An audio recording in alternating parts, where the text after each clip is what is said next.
Today's video was brought to you by Really Fucked Up Pumpkin. Do you understand? Really bad vegetable.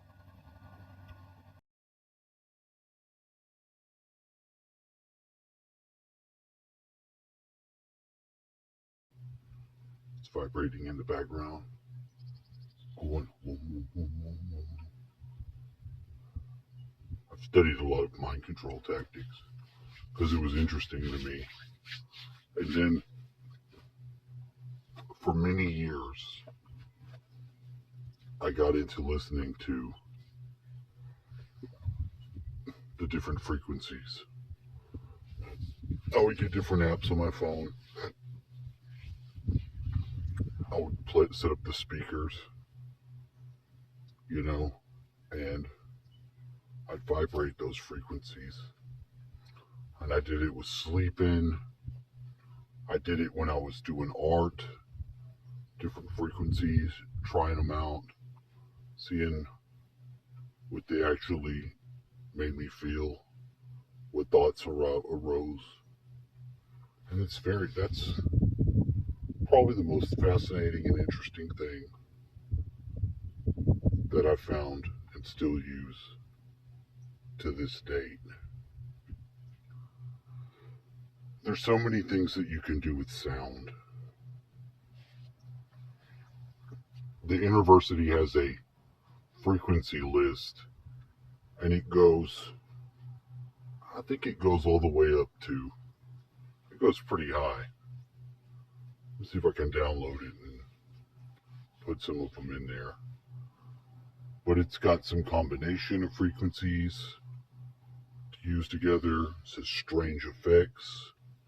And there are, depending on how you put your sound system, if you have two speakers, I just have these two little speakers right now.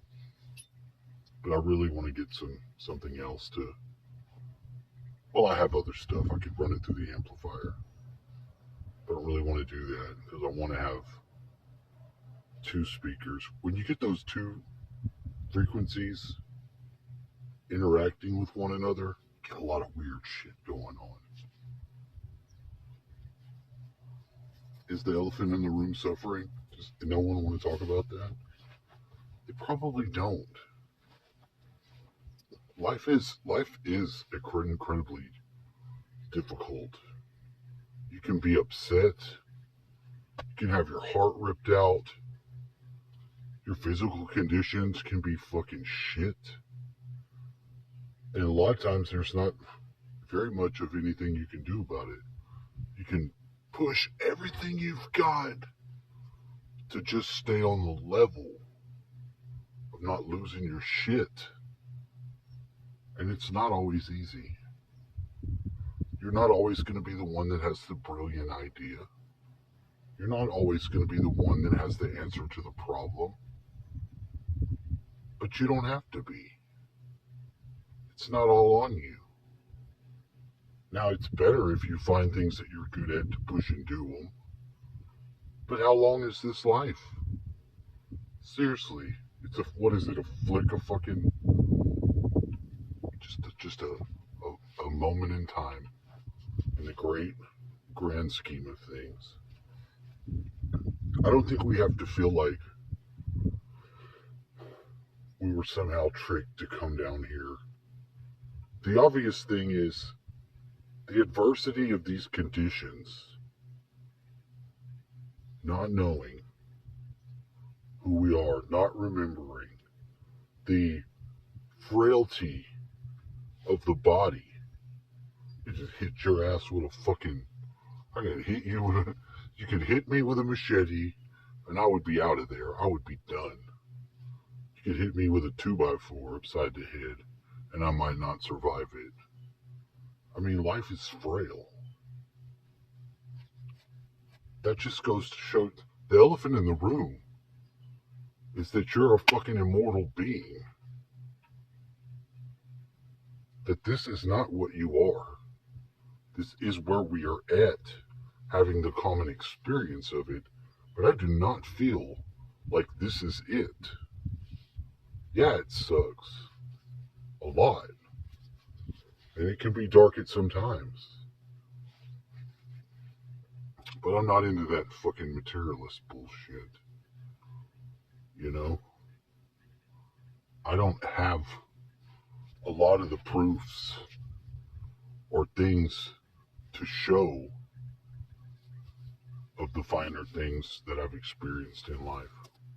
I've had 43 years of life, but I have seen some miraculous things too. But I don't know what tomorrow will bring. I don't have a massive fucking wealth to draw upon. And my world will go to chaos when I have to bury my dad. Period. But I'm happy that I get to be here during this time. To spend this time with him that I didn't get to spend when I was young. So what? That doesn't mean my life is over.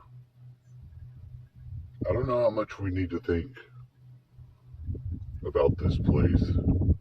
A lot of things that I've been listening to lately, I've really been shutting them down because there's a lot of things that really just don't interest me anymore.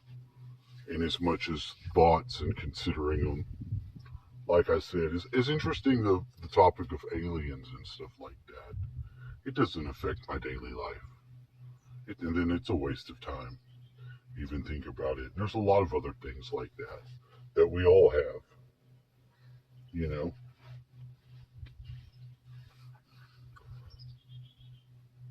And I do feel that it's like when you see these other channels that have like 10,000 fucking subscribers, a million, some of them, then they're mainstream if they have a million, I guess.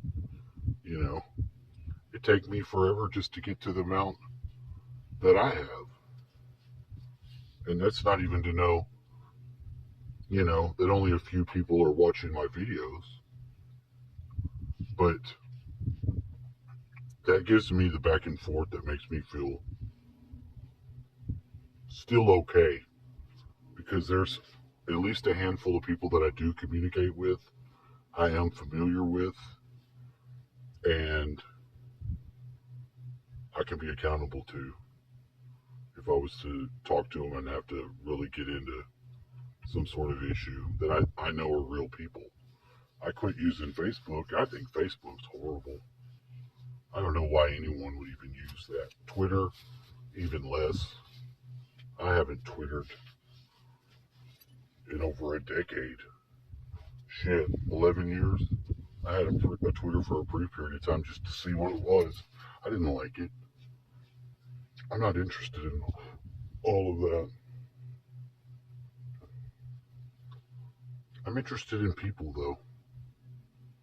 I'm interested in people, and I'm interested in what humans can do in a different way. I think we have done the cult thing up enough. There is a cult element to these movements and stuff, you know. What if, I mean, with all these people talking about, you know, having memories of being in the space program or that, then they go on the circuit, you know. I mean, you could technically be in the secret space program in your dreams or in some other aspect or dimensionality of this life. That could always be possible, I guess. But I mean, why? You know? Why would you want to focus on it and make a bigger deal out of it than it was? If you got abducted by the aliens, I would be pissed first. Oh, now your speakers are gonna die. Great. I would be pissed. Aliens abduct me? You're not inviting me out to dinner. You're fucking abducting me. And I don't appreciate it. So aliens quit abducting people. That's really all I wanted to say. My speaker is dying. The unity is over. I'm just trying to gather myself and try to figure out what the fuck is going on here.